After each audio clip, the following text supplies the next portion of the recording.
I'm starting to like the other host better. In a world of smoking stories where the good times flow, there's a podcast rolling, putting on a show.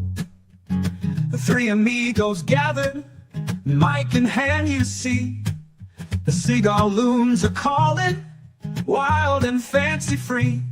Oh, guys with his laugh, a booming, joyful sound. Grumpy with his wisdom, feet firmly on the ground. And Matthew, ever thoughtful, with a quip and a glee. The Cigar Loons are living out their podcast dream. From humble beginnings, just a thought, the spark.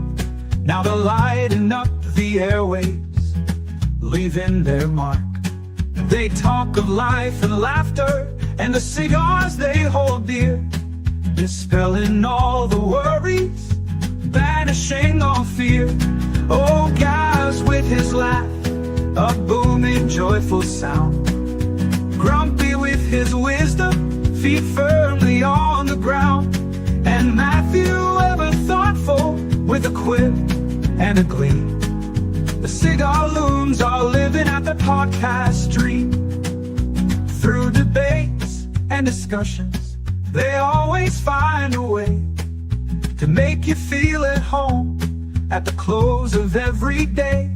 With tales from their adventures and insights sharp and keen, the Cigar Loons are truly quite the listening scene. Oh, guys with his laugh, a booming, joyful sound. Grumpy with his wisdom, feet firmly on the ground. And Matthew, ever thoughtful, with a quip and a glee. The Cigar Loons are living out their podcast dream. So light up your stogie, settle in and hear. The Cigar Loons are talking, bringing joy to your ear. Guys Grumpy and Matthew, a perfect smoky blend. Tune into the Loons until the very end.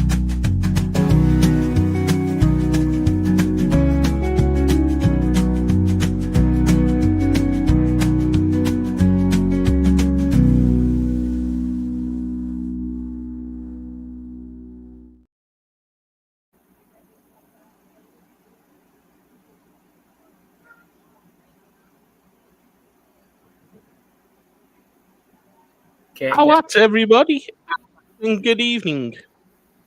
How at everybody? Of course, it is Tuesday night, and it's the Cigar Loons Podcast, live from the United States, and of course, for anyone watching in England. And welcome everyone, of course. Thanks for tuning in last week, and of course, great big congratulations to everyone that, of course, won last week with the awards night that we did on the Cigars Boutique, of course, as well as Premium. And tonight's going to be a fun show. Of course, Sit and Light Quiz Night, as we've called it. And I'm not going to be answering the questions. Grumpy and Matthew are. And you know something? I'm glad I've picked this cigar out tonight.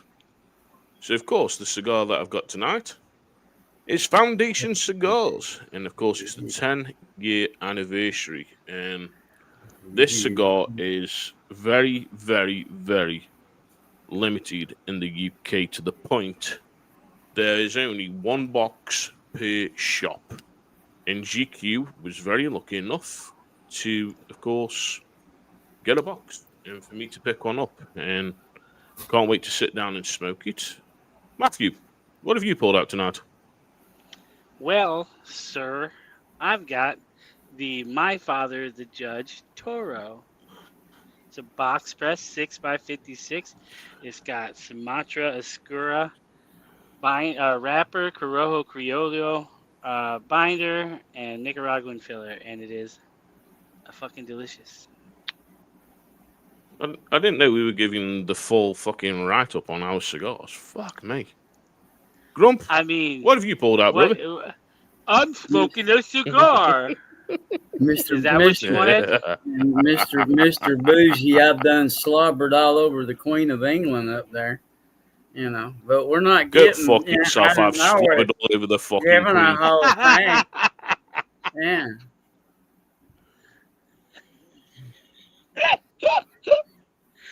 I mean, they don't have a queen anymore. They have a king, so I guess he slobbered all over the king. You got your opinions, I've got mine. I ain't slobbered over no queen, and I ain't slobbered over no king or no cock. So there you go. Anyway. Oh, of course. Go on, Grump. Give us the makeup of your cigar, my brother, by Honeybee, and of course, thank you to Bree for sponsoring the show. Yeah. And sending the guys the cigars. But go on, Grump. One of us is faithful. You see who it is. You got addresses. It's the box. Man. It's the box press version of the King Reserve that I had. What was it? Yesterday or day before? Might have been Sunday. I can't remember. But I had the regular version of it the other day. It's still woody. It's still Habano, and it's still spicy, even though it's box press. Looks like a little square wafer, but it's still got all the spice. Cigar. It's a good one. It's Honeybee cigars. That's where you find that. Just saying. And you know something? When, of course, we're on about the makeup of the cigars, of course, this is a 7B58 ring gauge. And then, of course, the wrapper is Connecticut broadleaf, as well as Connecticut Havana seed hybrid. So it's a hybrid of the broadleaf and the Havana seed.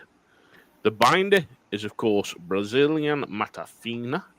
And the filler is a Steli Jalapa and Candiga from Nicaragua. So, something? It sounds good. And this is the thing. Something? 3 great cigars there that we've picked out tonight. And we look at it, right? Like we said last week when we were sitting. We have them boutique cigars that we really like Honeybee, like West Tampa, like Foundation. But then we also have them premium cigar brands that we like, of course, My Father, and so forth, AJ Fernandez.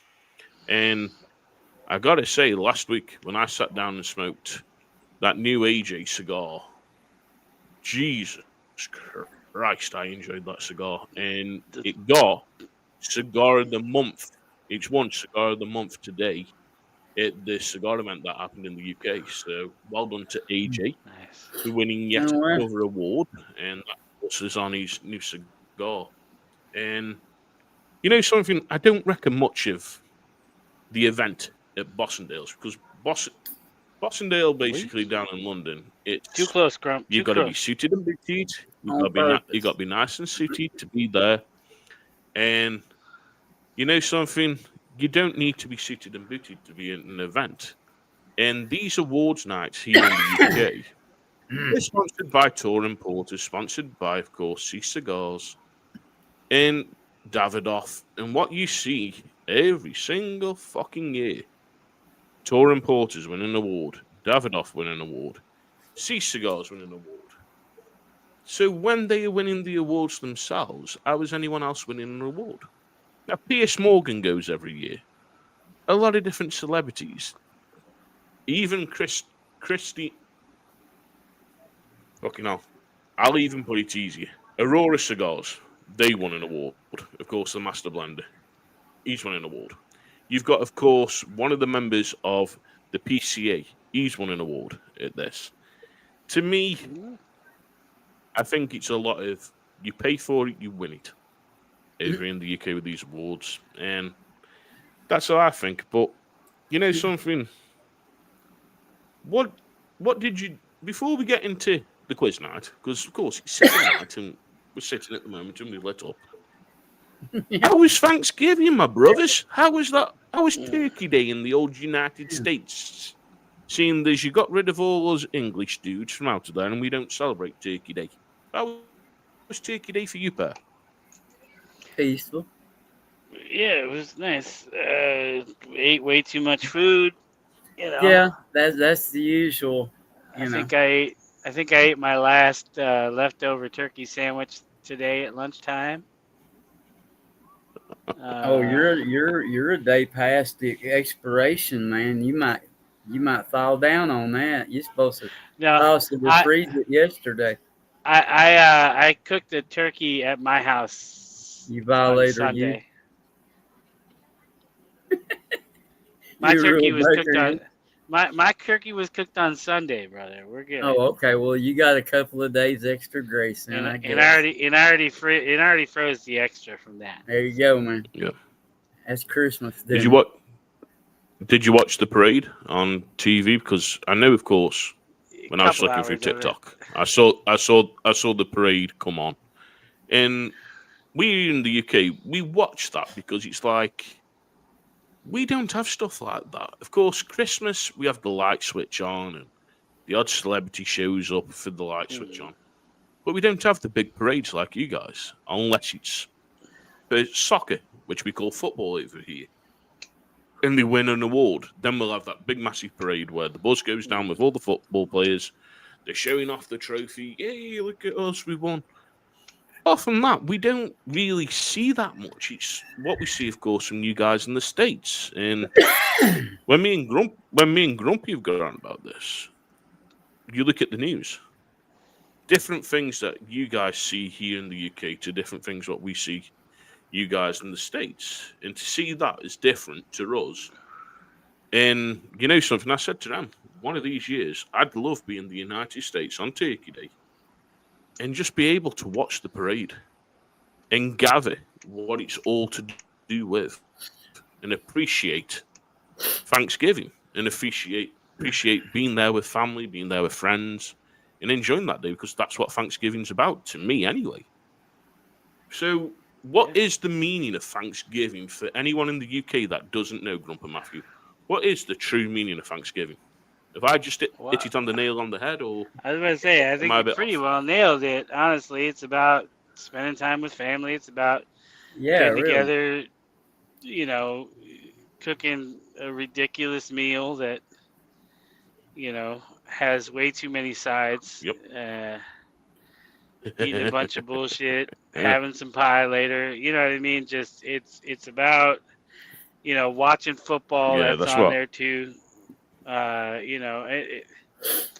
It's just there's traditions in there. Like I make a stuffing every year, and I make a cheesy potatoes every year to bring to whoever's house we're doing Thanksgiving at.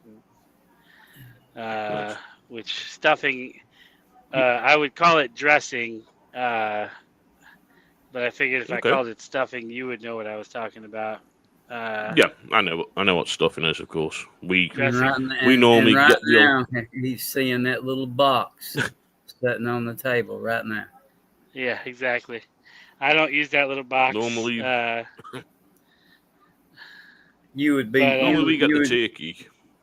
Oh. And we shove our hand straight up the turkey, and we put all the stuffing in the turkey and keep the. Yeah, we do that. Basically. So we do that here too, but if I'm not making the turkey, I typically don't. And honestly, I don't always stuff it inside the turkey either way.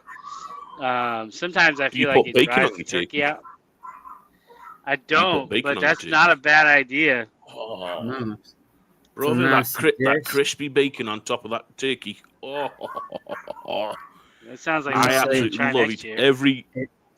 Every year, Emily cooks that turkey for Christmas dinner, and she puts the stuffing in there. She puts the bacon on top. You guys use back bacon, though, don't you? Yep, back bacon straight on top. Yeah. Oh, it's not streaky. It's not what we use. What you would call streaky bacon. Yeah. We use belly bacon. It's but even putting belly bacon on it. It'd be different to try, it'd be fantastic. You know then what we're about because, like I say, we do that over here. And this is the thing. It's like different things, different traditions. And you know something? When I was a kid and I was told about Thanksgiving in the States, to me, it was always I know when you guys have got Thanksgiving, the Survivor Series is on. And Survivor Series is always there. But what a crocker fucking shit Survivor Series was this year. And I mean, it was a crock. I didn't It bother. was the biggest crock of shit I ever watched. See, you guys get to watch all of everything on Netflix. Yes, we do. We have to get fucking 3 different things to try to watch everything. So I just said, screw it, I'm done. I will not pay Peacock, ESPN. I will not. Well, Peacock doesn't even have shit anymore. So really, it's just ESPN or Netflix now. And I still pay for Peacock because I pay a yearly amount for that because it's not that expensive. Really? But ESPN wants like $30 a month. You know what, guy? VPN. Like, fuck that. VPN. Get a VPN and get Netflix. I know. I need to. I need to try that. I need to try that. I really do. Problem is with I don't know. We do not endorse it. We do not endorse it on the podcast. Do not get a VPN. We don't endorse it. No, get a VPN. It's good for your personal security either way. However you choose to use a VPN is up to you. Yeah. But a VPN will protect you from scammers. It'll protect you from hackers as well. So get a VPN. That's actually important. But especially when you got them callers from Africa.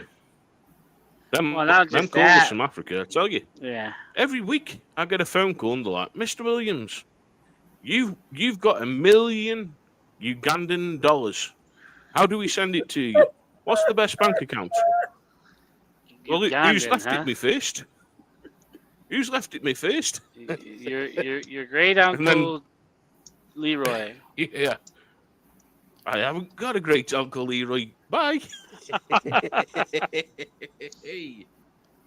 Well, yeah. You might have. It's crazy, but you know something? I watched it and I enjoyed the women's match. I pretty much knew there's AJ Lee was going to do something and it was going to go down to her winning. And of course she did. We all knew John Cena was going to get screwed somehow. And of course Dominic Mysterio was going to take that title back, of course, for John Cena retiring on the 13th of December coming up. Right. You know something? Well, and I also think that also think that Dom, even though like he's such a good heel, people really like actually enjoy watching him do a match. Oh, yeah. Like he's the thing is he plays he's such doing good. A perfect asshole. You know what I mean? Yeah. He does such a good job at it. He's doing good at it. He's doing good at it. I have no problem with him having the belt. Yeah, you look at what he's doing for Lucha Libre. He's showing Lucha Libre off. He's still keeping to doing them dirty tactics that Uncle Eddie showed him. Of course, Eddie Guerrero, in being so close to Eddie. His other dad. Yeah, or his father. Yeah. Okay, his other dad. I think bringing Liv Morgan back to that point, and then her slapping him, and then doing the double deed of kicking John Cena in the gonads and then turning on him was a great part of that. Yeah. It then, to me, went a little bit sideways with the next match. It was like, okay. Then, of course, you get into the men's. To me, you got some big stars in that, man. Logan Paul had no point being in that fucking match whatsoever. I do not like Logan Paul. I don't think he's a wrestler. I think he's just a big-headed YouTuber that doesn't even need to be in WWE. That I'm putting out there. So, Logan Paul, if you watch, this is from the Crazy English Guy. Drew McIntyre, great wrestler. We'll book you with him Braun next week. Breaker. Just come. Braun Breaker and what he's doing. And seeing glimpses of his dad, Ricky Steiner, then seeing glimpses of Scott Steiner, his uncle, in him with his certain moves, how he can pull off that, of course, Frankenstein and doing all them kind of moves. I definitely think, though, there's when Cody and CM Punk set him up to do the Doomsday, geez, that could have broke his neck. With how he landed straight on his neck. That could have seriously done it. Yeah. I think the match was okay. I think the overall thing of the mass vigilante coming in the ring, giving the curb stop, doing that. Then you see on it's social definitely media, not. there's Seth's there. Seth was there in the tour bus. He got no cover on him. Brother, people are saying it's Theory. People are saying it's Chris Jericho. People are saying it's John Moxley. There's no way Chris Jericho can move like that. Have you seen Chris Jericho move since he can't? Dude, there's no way he can climb the cage like he did, like that dude did. Watch how he climbs out of that cage. There's no way that's Jericho. Maybe Ziggler. I could see it being Ziggler. I could see it being Theory. I actually kind of hope they bring Theory back. I hate his character, but he's a good wrestler. But how would you fit? How would you fit him in the vision, though? That's the thing. How would you fit him? in the vision? I don't know if I'd fit him in the vision, but actually with his attitude, he would be okay in the vision if they got rid of your least favorite dude, Logan Paul. Mm-hmm. Which I could see Logan Paul going, I need to, he may be leaving again because he's a celebrity wrestler from day one. You know what I mean? He's not from what I'm hearing through the grapevine, different things. There is a possibility they are setting up for WrestleMania Logan Paul carrying The Undertaker in a match because of The Undertaker now having his own YouTube channel. I mean, I could see that, and it would be... Honestly, I think here's my deal with Logan. Logan is very athletically gifted. Yep. Yes, I'll give him that. He isn't the most, style. Like, he doesn't have that style of wrestling. He's very technical with his moves. He doesn't have that like real style. He doesn't really show that well. I mean, I don't really think I think he has a future if he focuses on wrestling. But if he's, goes out and in, back out and in, back out and in, he's never going to be great. But, and that's what I just don't think that's why I don't think he's likely to stick around is because he has his feet in too many other pools, So that's I don't know. I would love to see... I'd love to see Taker back in the ring, but I just don't think he can move the way he should be able to. I don't. It's the same as saying Kane. Kane's ready to come back. Of course, Grumpy's favourite mayor from Knoxville, Glenn Jacob, and he said, "Look, I'm cleared for Royal Rumble. I want to do a Royal Rumble." You look at the wrestlers, right? Cody Rhodes, 40, same age as me. He's already said, "Look, I'm ready for retiring. I want to retire. I'm done." You look at the superstars that were in that match, and then look at the physiques. Fucking hell, Brock Lesnar was jacked again, and I mean Brock Lesnar looked jacked. For his age, my brother, holy jeez, he's jacked. But anyway, that's Survivor Series. We're clearly boring the hell out of Grump. He's getting on his phone. Grumpy, put that bloody phone down. There he is. Oh, we got to see the picture. What? That's what it is. Yeah. That is a classic Grumpy picture. My only claim to fame right there.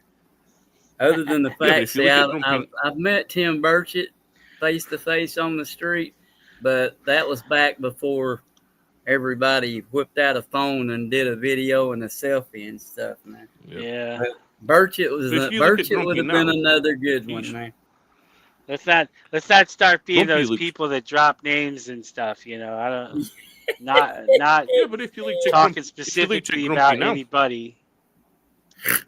Grumpy could take on Glenn Jacobs. Just look at him. Grumpy's in his prime. Jeez, Grumpy could put him in a headlock and wrestle him in that ring. Jeez. Yeah, if I had that's what we're going to call it. If I had a step ladder, I could have put him.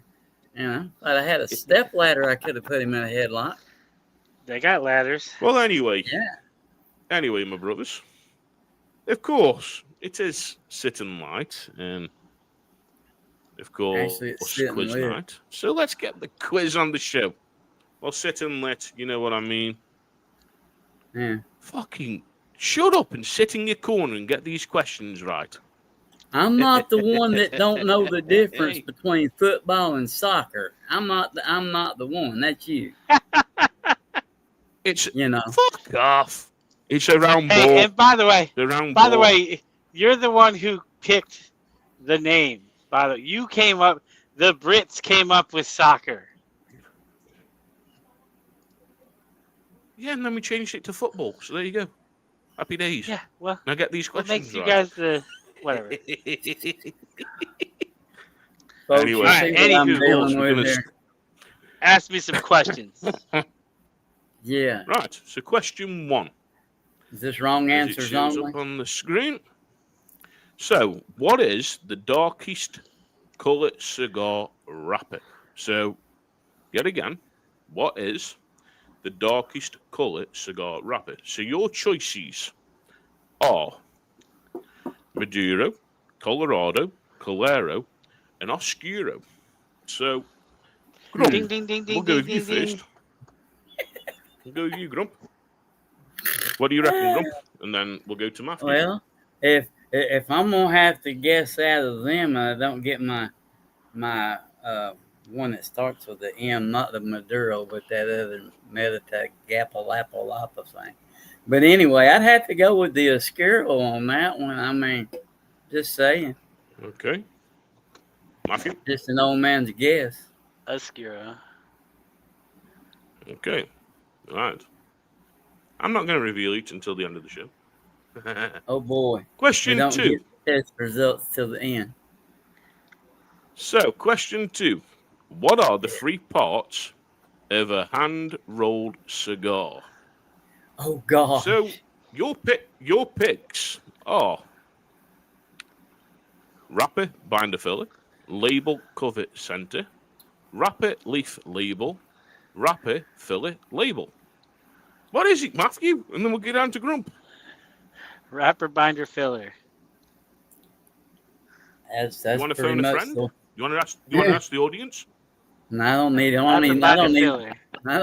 a lifeline for this. This one. I didn't need you to give me options.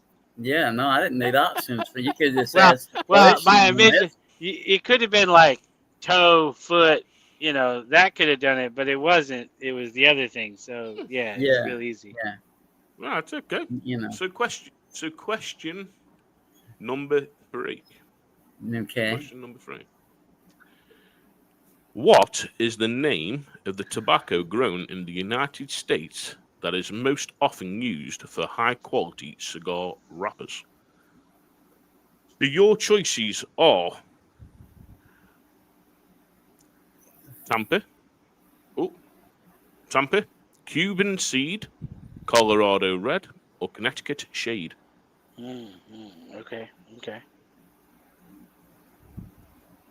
You're kidding, right? This is like kindergartner class. It's like a trick question. Who knows? Apparently. Nope, it's not a trick question. Well, that's not a trick question. These are just some of. Okay, so you're Connecticut Shade, Matthew? Yeah, I'll take Connecticut Shade for 100 there, Alex. Okay. Connecticut Shade.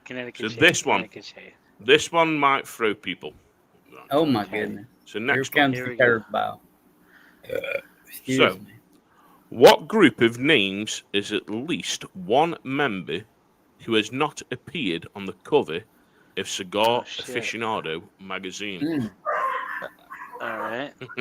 The one with me in it. So your answers are Ruby, Winston Churchill, Arnold Schwarzenegger, Wayne Gretzky, Michael Jordan, Chuck Norris, Raquel Welch, Sharon Stone, Bob Deak, or in fact, Derek. Jesus Christ. Yes, all Derek. have appeared. It went off, so I couldn't tell what he was trying to say. Or in fact, they have all appeared. So what's your answer? I'm gonna say, just because I know a little bit about him, I'm gonna say that Wayne Gretzky was not on the cover of Cigar Aficionado. So that group. Okay. Grumpy? Yeah, I don't recall him, but there's just something about that Churchill thing that, that bugs me. I think that's the obvious one. Yeah, I'm thinking that's probably the obvious one, but it's the wrong one. I hear you. Okay. Like I say, I'll tell you. I mean, I'm staying with Churchill, man. I'm probably wrong on it, but I'm staying with that one. So cigars are categorized by length and what other measurement? Which, oh God, this is an easy one. Come on, you know this one, guys. Ring size, circumference, weight, balance point. Balance point? That's fucking awesome. Grump, that's just a wedding ring. That's not one of the answers, brother. You said ring size. Read between the lines. Oh, there you go then. Ring size, Matthew. Yeah. Is that the same for you, Matthew? Yes, obviously. I would guess yes. Right. If that's not it, I fucking quit. I don't smoke anymore. That's it, man. Next question. What is the name of the size and style of a cigar? Which is not the name. Says which is not. Robusto. Yeah, which is not. You've got Robusto, Longstale, Figurado, and Pyro Mado. I'm going to go with it's the one you can't even fucking say. Yeah, really? Pyro Mado or whatever the fuck, because it's not a real word. Pyro Mado. There you go. Pyro Mado. I'm fucking dyslexic, motherfucker. I tell you. Oh, here we go.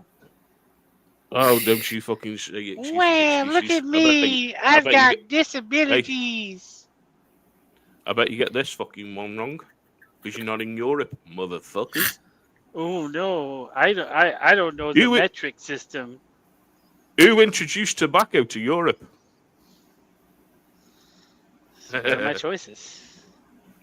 So your choices are Christopher Columbus, Marco Polo, Sir Walter, whatever his name, and the other one who I can't pronounce. Lafayette. I'm going to say... Sir Walter Raleigh's pretty famous in the tobacco industry. Uh-huh. However... Is that you choosing? Columbus did do a lot of traveling. Is that you choosing? I'm going with Sir Walter Raleigh. Okay. Matthew? Did an Italian bring tobacco to Europe? Because two of those guys are Italian. I'm gonna say Columbus. Fuck it. I'll just pick something different. No, it wasn't Lafayette. I'll win or lose, but I'll go Columbus. Okay, what else you got? Keep it more interesting that way, Yeah, really. So, next. We ain't got a clue. When I can get back to where I was. So, let's get back to where Right, so. Get your shit together. Really? Shut up. Kind of show you running here. We are doing our quizzes. So, just bear with me a minute. Just getting the rest of them loaded. Nah, he ain't got a clue what we're doing. Next we're one. hanging out, though. Oh, here we go. So, is there any way of an American to buy a Cuban cigar legally? This is a choice thing again?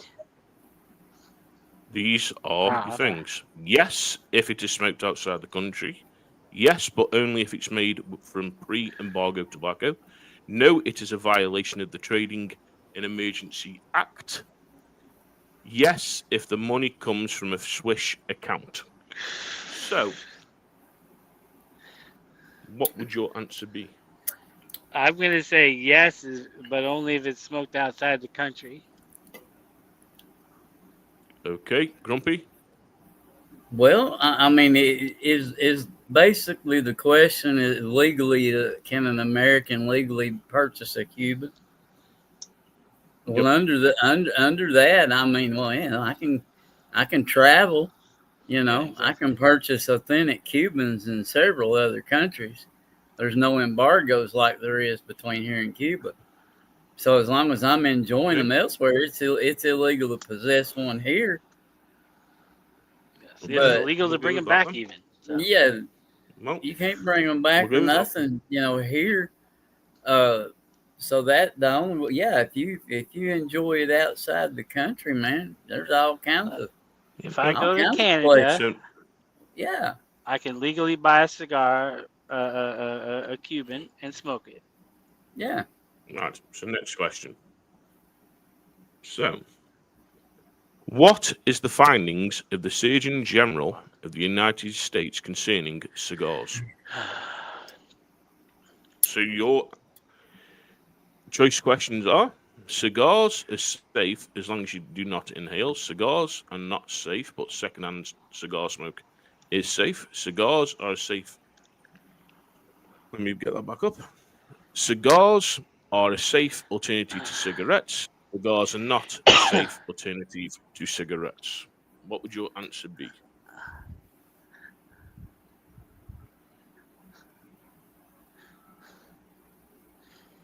Well, Go with Grunt first, and then we'll go with you, Matthew. Well, see, I have this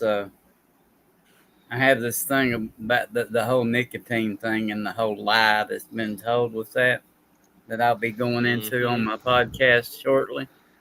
but what did the Surgeon General say? Not Yeah, what did the Grumpy say? the Surgeon General What the is Surgeon going to General tell said. you how horrible it is because they want to remove it from consumers. They want to get it out of our grubby little paws all the way around. So would your answer be cigars are not a safe alternative to cigarettes? Exactly. That sounds exactly like a Surgeon General to me. Yeah, Okay. that's what I was Matthew? going to say too. Yeah. Although I did pull this up because I have a Surgeon General warning right here, but that's not what it says. So. It Well, doesn't say any of those Yeah. options. So Trying to cheat.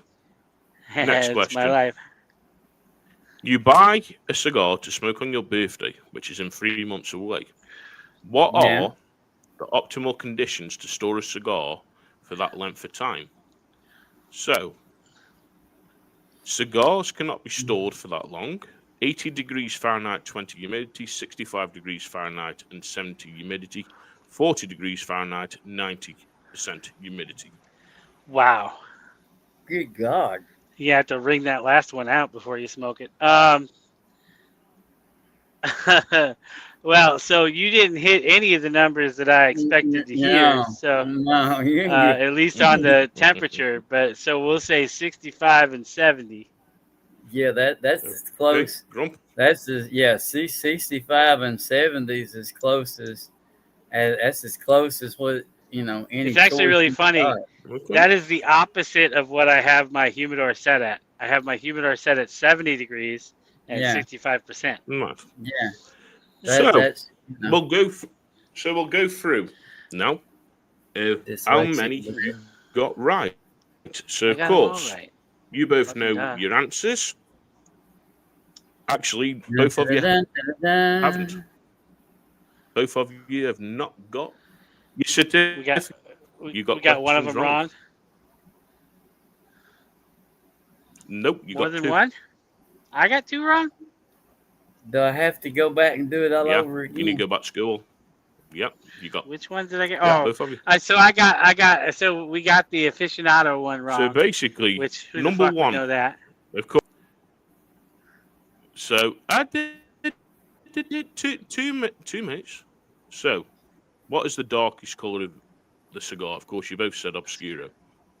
And it says here, of course, Double Claro is the lightest shade and has somewhat a greenish tinge. Maduro is dark brown. Oscuro is a black colour. Question 2, of course, you got right, which was wrapper, leaf, and label.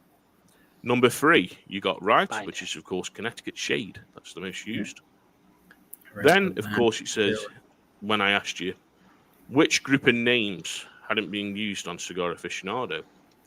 I'm sorry to say, but they were all used. Every single one of them has been on Cigar Aficionado. Okay. Every single one I of knew them. that one. So you got that I one knew that wrong. might have been the one that bit me in the ass. You did. So, next in. What is the findings of the cigar general surgeon? Of course, you said cigars are not a safe alternative to cigarettes. You both got right. Cigars are categorized by their length and other measurements. You both said. Ring age. Then, of course, what is the name of the size? You both got that one right. Of course, it's not the pyramido, as we say. Who introduced tobacco to Europe? So, Grumpy, sorry to say you got it wrong, bro. Matthew, it was Christopher Columbus. It was. So next, it might be. Is there any way of an American to buy a Cuban cigar legally? You both got it fucking wrong. It's not, but that's not true. Exactly. You can buy a cigar if it is made before pre-embargo tobacco. Since the 1962 embargo, Cuban tobacco is off limits to US citizens, even when purchasing outside the US. The only way for an American to legally enjoy this product is to smoke a cigar made with tobacco that left Cuba before the embargo. This would be well-aged, rare, and an expensive cigar. That is not even true. Well, that is the answer, brother. So you got it wrong. I'm sorry. I feel like there was some woo-woo magic in there. That was some... Yeah, that's some bullshit. And number 10, only 45% of people got that question right. Only 45% of people. It's because it's got bullshit. that one right. And I'm the one that got it right. I got 10 out of 10, by the way, when I did. Yeah, it doesn't surprise me that you knew some bullshit. And number 10, of course, when you buy a cigar to smoke on your birthday, which is 3 months away, what are the optimal conditions to store a cigar for the length of time? It's 65 degrees Fahrenheit, 70, of course, humidity. So that was it. And guys, if you'd done it tonight, right, and you got 10 out of 10, you were going to have a nice shiny certificate. You were going to have the Cigar Loons certificate. Yeah, well, I guess that ain't going to be on my wall. And Matthew. Let me cry into my bourbon here. Oh. Bully hoo. Tell you. Let me cry in my coffee. Sorry, Bree, getting teardrops in your coffee. Boo. But you know something? When I did it and I was looking at the Cigar Aficionado one, it was quite a bit one to think and go, who has been on it? Because over the years, when you see like Arnie, Sharon Stone, and then you go in and you're thinking, one way or another, these have all pretty much been on. And of course, they had. You trying to convince us you got them all right, or you trying to convince somebody else? See, I know you cheated. I didn't. You was running the cheat test. whatsoever. See, I didn't cheat whatsoever. You're running the test. Who you trying to convince? Brother, I did this test before I even thought of bringing it up for tonight. Okay. She's in the other. She's in the other room. She's in the other room. The boss is. But you know something? It's what you can do when you look at it and go on about stuff. And there's so many questions that people have got, and they go, And you know something? I remember sitting on one quiz once, and it's of course it was about cigars that popped up. And I'll ask you guys and see if you know. Why were cigar bands invented on the cigars? Advertising? I don't know. Well, I mean, so you can tell the difference between them. Yeah, there had to be some sort of distinction issue there somehow, or brand, or Nope. I mean, nope, wrong. Totally they're supposed to tell you when to stop smoking or something? Basically, a band was put on them as a white piece of paper, and it was basically ladies as well as men who were smoking cigars. They were getting nicotine stains on the gloves. So they put the white band on, and as they were holding the cigars, of course, the band would get the nicotine stain, not the gloves. And basically, it was invented for that, really. That's why a cigar band was put on, but it used to be a plain white band on the cigars. You would figure not it'd something be fancy for some like sort this. Yeah. You figure it'd be for some sort of some. No, not my gloves. Ooh. Of course, as it got further down the line, they started inventing all these nice different bands. Of course, like we've seen now. Of course, with that, Foundations with the St. George. Of course, Grumpy's with Honeybee, and Matthews, of course, with My Father. There's so many, and you know something. It's great to pull these questions out and get the brain working, because when you've been smoking cigars for so long, like we have, there's that many different questions asked. And them questions, a couple were curveballs. Yeah, I get it. The rest, pretty easy. Ring gauge, of course, and so forth. But you know something? For someone who hasn't smoked cigars and that to come up on a quiz night, they'd be like, I don't know. And this is the thing. When I get asked sports questions, I don't know jack shit about sport. I ain't good with sport. Music, I'm pretty good with music. I can hear a first note, then I know the song straight away and the singer. And pretty much I can gather the year. And that's the thing, but it was fun. It was fun to do it tonight and have a laugh with it and see what you guys got. And that's the thing. But that was, of course, the part of the quiz night.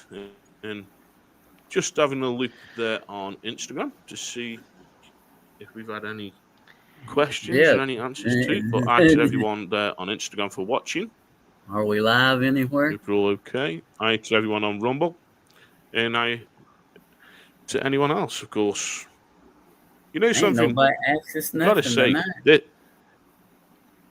this cigar tonight, it's definitely different with the wrapper. Of course, you've got that Connecticut broadleaf taste, but then you've got, of course, the Havana seed taste in it, and it's kind of a medium to full. The notes are great, and you know something?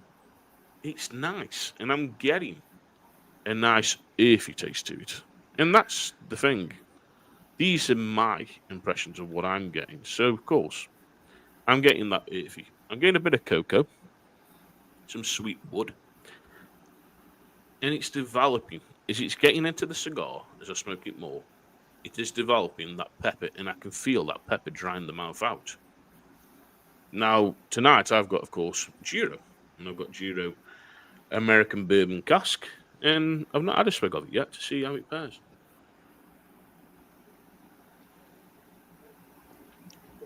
Okay.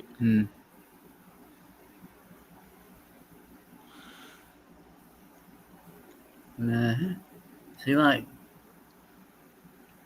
still nice and sweet. That caramel and the whiskey is nice as well, with that sweet wood. That pepper's still there. I can feel that pepper developing. And yeah, it's getting good. And like I say, ash is nice. Nice shape. And that's the thing. I wouldn't pay the price again for it. Let me put it that way. It was quite expensive in the UK. It was. And I'm not going to discuss that, but it was quite expensive. Well, yeah, here in the UK. And of course, we have spoken about it before on the podcast when we've given the cigar news on what was coming out. But I saw a bit of cigar news this week actually in DuPont. So DuPont have made a nice lighter, and it's a jackpot lighter. Yeah, SD DuPont, and they've made a new lighter that, of course, is like a basically slot machine lighter, and it's gorgeous. It's $70,000 for a lighter. It ain't that gorgeous. $70,000. I'm like, oh no. Yeah. That's a bit out of my price range. I'll stick to this. That's a lot of cigars. I'll stick to this. Yeah. And my ashes just dropped. Brill. Not the cheapest, but it is very nice. Oh shit! I hear you. I threw it on the You know something. I do. I know lots of something. Right. You look at the lighters that you guys have had. When you look at, of course, at your lighter that you had from Honeybee, you look at your lighter that you had from, of course, Gran Habano. You look at your lighter that you had from West Tampa. Great lighters. And the thing is, it's like, whatever it's up to you. And if you started back out, right, guys, in cigars, where would you see yourself with lighting your cigar? Would you have watched other people online that use the cedar spills, the guys that, of course, use the torches, or would you watch the guys that use a Bic lighter, that nice soft flame lighter? Where would you have started lighting a cigar? What would have been the technique that you would have used? Watching somebody, or you know what? I'll go and explore it myself and see. I can just tell you how I did it, because it wasn't that long ago. It was like 5 years ago. I went and watched a bunch of videos on cigars and did my research because I'm a nerd, and I saw some people using the spills and matches, and saw some people, using a torch. A lot of people using like a huge 3 to 4 flame torch. You know what I mean? Just something massive. But what I've what I've come to appreciate with a handful of years smoking now, I really just like a single torch. I just like a single torch. It gives me control. Grump, what about you? And I'll be back in a minute, guys. So just talk to yourself. I'll be back in a minute. Talk to myself. People already think I'm crazy. You trying to get me to confirm it or what? I think he's trying to say talk amongst yourselves. How did you decide what kind of lighter you use, Grump? Well, actually, I mean, being old from back in them days, what you lit your cigar with was pretty much what you lit anything else with, First thing you got your hand on, it might have been a Bic lighter. It might have been a butane torch. It might have been a torch lighter. You never know. Just whatever was, whatever was within arm's reach when you decided it was time to light your cigar was pretty much what got used. I mean, and that's just about as honest as you can be about it. I mean, nobody was really, nobody was thinking about no $70,000 lighter as far as that goes. With the crown jewels and everything else. Wasn't nobody looking for none of those laying around on the table. So it was whatever you got your hands on that produced a flame. That's what got used. Right on. Well, he's back. He's you know something. I remember when I started, of course, I was given a Bic lighter, just a soft flame, and it did its job. Now, I watched a video that popped up on Instagram, and I'm not going to name the person because he's a friend, but it was a funny one, and of course they asked him how he lit a cigar, and when he was in university, he got his cigar, went up, of course, to the gas cooker, and lit it off the ring of the gas cooker. That's how he would light his cigars. Sure. And I'm like, seriously? That is... And no offense, Grump, Well, that to me is like hillbilly smoking. It is lighting it off the ring. I've lit cigarettes. You know something? I've lit cigarettes off of an electric stove. There's been all kinds of things lit off them rings. Trust me. Hillbilly smoking. Yeah. You don't need these fancy lighters. You know something? I've got that one, which is a single jet. I've got a free jet. I use the cedar spills. I use the matches. And there's something different about using a match because you've got to take your time when you're smoking it. And I think if you look at the process, it's the same as when we spoke about cutting a cigar. When you go through the different processes of lighting, it's what you're doing, of course. You know, with a torch, you're toasting that foot. With a soft flame, sometimes it doesn't catch it the best. You know, with cedar, sometimes you're getting that cedar more in the cigar from the spill. When you light it with a match, it's about that preparation of taking your time to light it and different things. And it's always fun. It is. It's always fun. But we have got a comment. So, Andrew. Hey up, Andrew. Hope you're all right, my brother. And Andrew, I'm smoking tonight Foundation Cigars, and it's the 10th anniversary. Solomon, I'm smoking tonight. Grumpy, Matthew? Oh.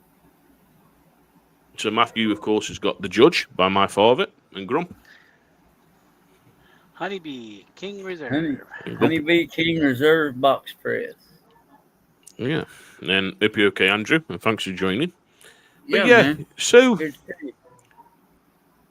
what was, even if we go a little bit further back, so you know something? It's not a bad cigar, that one, Andrew. Crazy Alice. We of course sat and we did our we did a little review on it. We did a little review on it. And it wasn't a bad cigar whatsoever. It wasn't. Nah. That's the Deadwood series. You can't say anything bad about the Deadwood series. So when you started out, guys, what was your first cut that you ever used on a cigar? Was it a straight cut? Was it, of course, a punch cut? Was it bite the cap off and spit it? V cut? Diamond cut? What was it? My first cut was so when I bought my first cigars, I also bought like on Amazon like a gift set of a lighter and a cutter, and it was just like a cheapo. Cost me like $15. Yep. They both said Cohiba on it, because whatever, And was it real or was it fake? It was a real cutter and lighter. The lighter is still around. I still use the lighter occasionally. I know that's kind of. I actually like the lighter because it has a little punch built into it. So that's my travel lighter a lot of the time if I'm like, know I'm going to smoke a cigar while I'm out. But like, that was my first cutter. It was not super sharp. It was all metal at least, so it didn't like fall apart on me. It wasn't great, but it wasn't bad. Long before I upgraded to, Calibri. And then I've got I've got my Cigar upstairs. I got your nice fancy cigar knife as well. Yeah, that's right here. I use all sorts of different stuff now. Tonight I use the V cut because I'm smoking a box press. What about you? What about you, Grump? What was your first cut of choice when you started? Well, I'd shoot that motherfucker off. That's right. that was the way it started off, just biting the ends off of them, man. I mean, it was just the easiest thing to do. And then, of course, I ran into one of them bougie deals like Matthew talking about there, where you pick up some cigars that had a cutter in it, but I still didn't know what I was doing. So until I figured out that, there was a limit to how far down you should cut off the cigar, Yeah. You learned that one pretty quick. Yeah, I had a few unroll on me before I figured that out. But I mean, like you said, you learn the game. You learn. Yeah. I was fortunate enough. There's my very first cigar. There's Brecker, God rest his soul. Brecker cut me my cigar, and I hadn't got a clue. And then, as the years went on, of course, I got a straight cut. I was straight cutting them, single guillotine, double guillotine, so forth. Then, of course, like you, Matthew, I got the Calibri V cut. Then, of course, lighters where they were coming with the punch cut, like this lighter that I use now. Of course, it's got a nice little punch on it. Yep. And then exploring, but to me, I'm more about the cigar now, and looking at the cigar and figuring out what cut to use on a cigar. So tonight, of course, I've straight cutted it, but on an angle, with it being, of course, that Solomon. Now, if it was a box press, half of the time on a box press, I'll use a V-cut on a box press because it smokes better. If it's a smaller ring gauge cigar, then I'll hole punch it. But normally, my way is I'll go straight cut, depending on the cigar.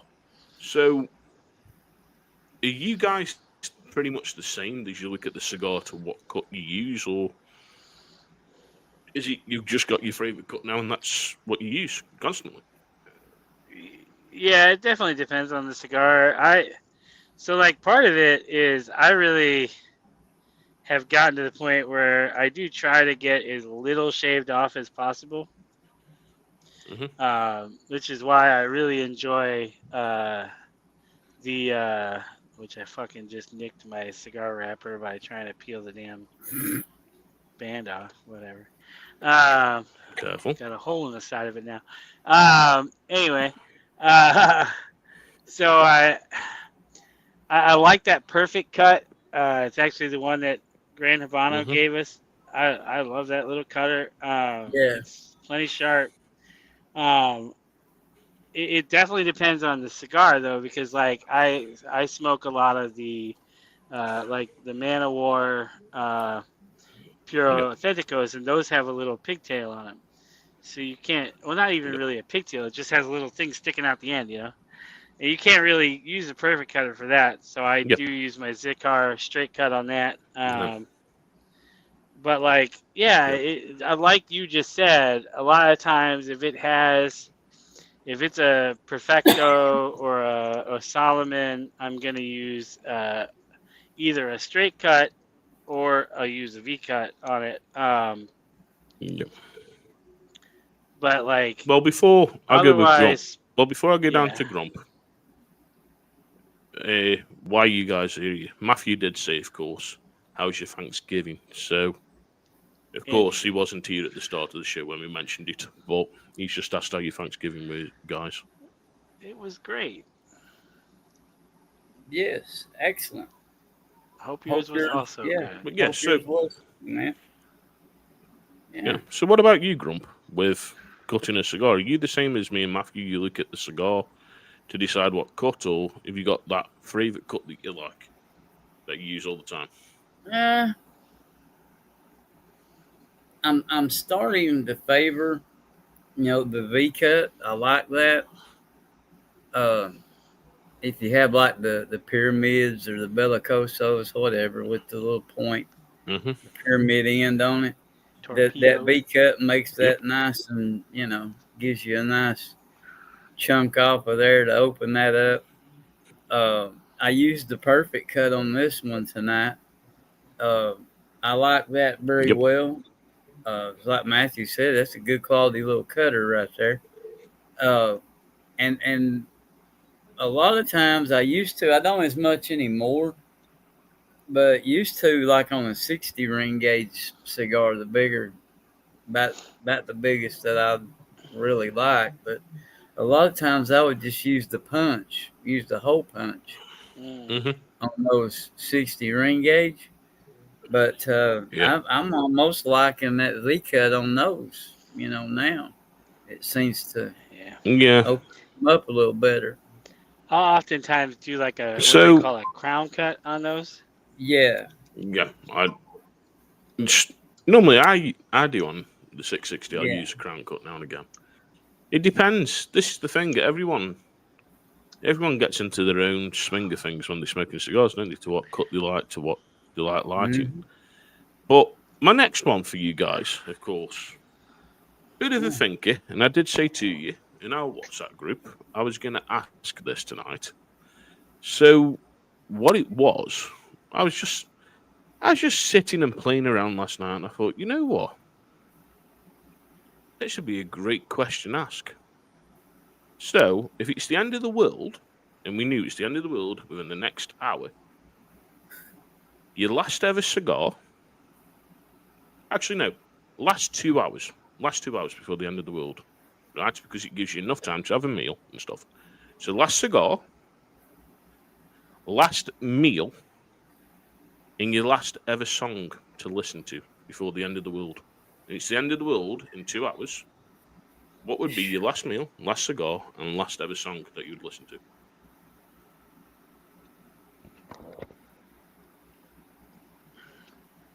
All right.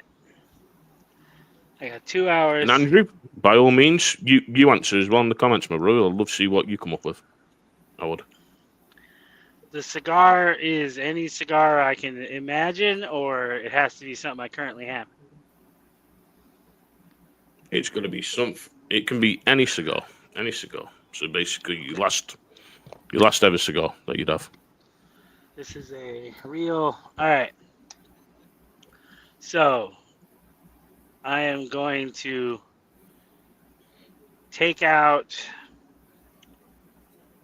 my phone because that's the only way I can listen to music to at the moment. I'm going to put on the album. Hold on, I can't remember the name of the album. He's gonna put on Diana Ross, I'm Coming Out. It does sound like something I would say, doesn't it? I'm coming out.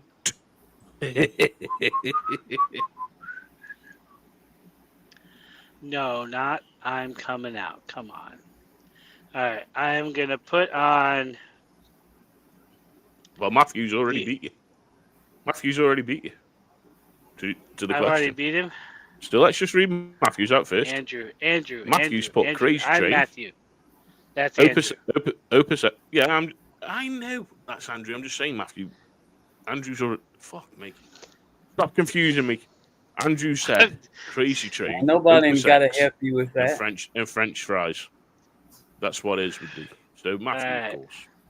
Go on, brother. I am putting on the album Origin of Symmetry by Muse. I am eating a porterhouse steak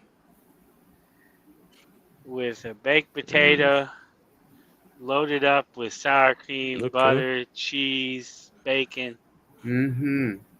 I am gonna pour myself a glass of trying to think of the best whiskey because that's got to be part of it too. My favorite whiskey. Fuck me, I didn't touch you for your drink. Fuck me. I'm giving. You're adding more to the question. That's part of dinner, motherfucker. That's part of dinner.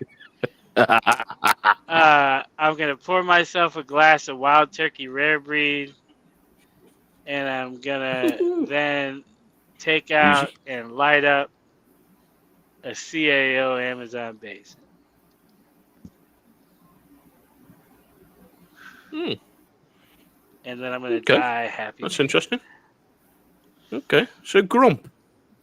Yeah. Let's get on to you, and then I'll say mine, of course. So go on, Grump. What would be yours? Last 2 hours, end of the world, last cigar, last meal, of course, last drink now, because Matthew's put a drink to it, and your last ever song, my brother, what you'd listen to before the end of the world. Wow.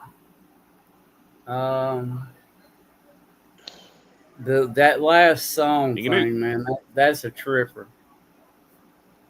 There's a few. But no, I'm going for that, either that ribeye or that porterhouse.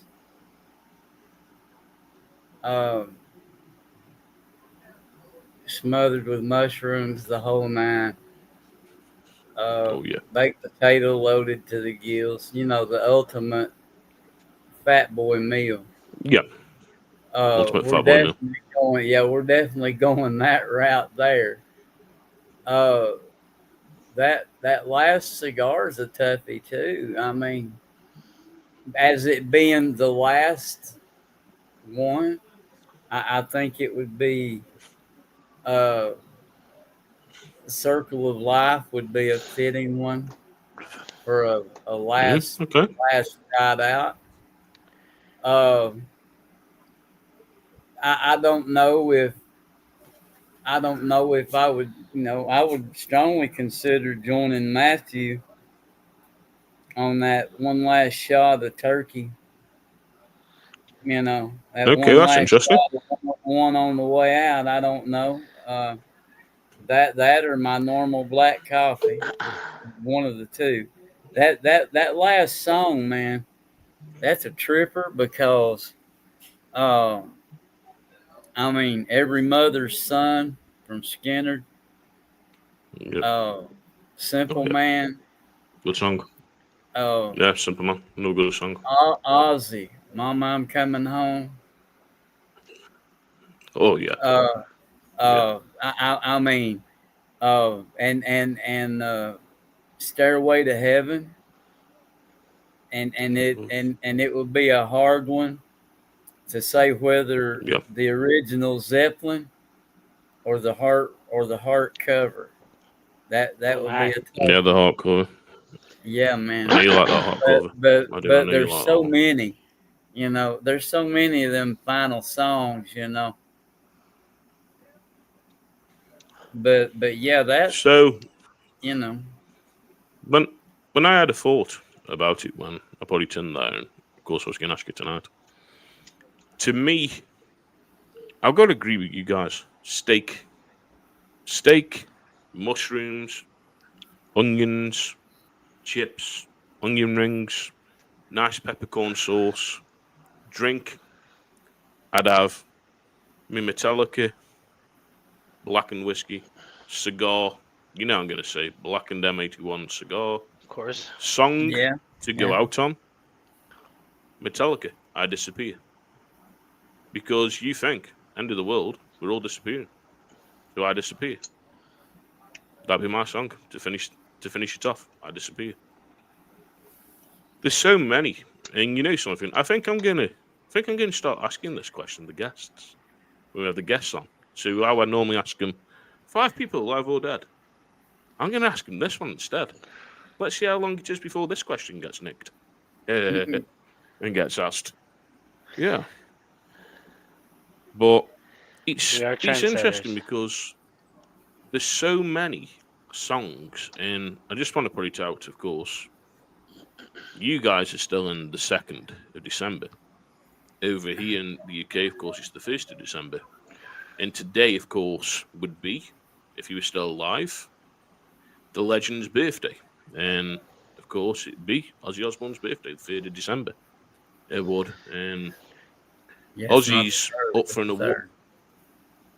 Yeah, Ozzy's up for an award with Birmingham. So Birmingham are going to give him an award. Basically, it's a shame, of course, he's not here to receive that award. But Birmingham, his hometown, are going to award him. And it would have been his birthday today on the 3rd, of course. And something, it's such a shame. And every time I watch I'm a Celebrity, Jack Osbourne, of course, he's in I'm a Celebrity at the moment. And he's been talking about his dad and stuff. And it's a shame to see, because that's the thing. And we've spoken about it, Grump, and I know we've spoken about it, Matthew. I think when my time is up on this shiny little ball, as we'd say, or this flat earth or whatever, because I know Grumpy thinks we're on flat earth. Grumpy knows. There's when I do go up to them pearly gates, I'd see, of course, my nan, my granddad, my mate Nick, And even old pets. I'd love to see my old dog, Ben. I would, and see Max and see the animals that I had. And yeah. Oh. And then Matthew says another song would be I Did It My Way. But which way? Would it be Elvis? Or are we talking about old Blue Eyes himself? If you say Elvis, you Elvis, can't forget Blue Eyes. You can't forget old Blue Eyes. And I did it my way. Oh, yeah. I'm sorry. I can't even imagine picking anybody but Sinatra there, but all right. There you go. Yeah, Frank Sinatra. Bang on. Yeah. I will say, your scene at the end of your life is wonderful that you've painted, but you forgot one more thing. You'll see all those people at the pearly gates, and then you'll free fall to hell.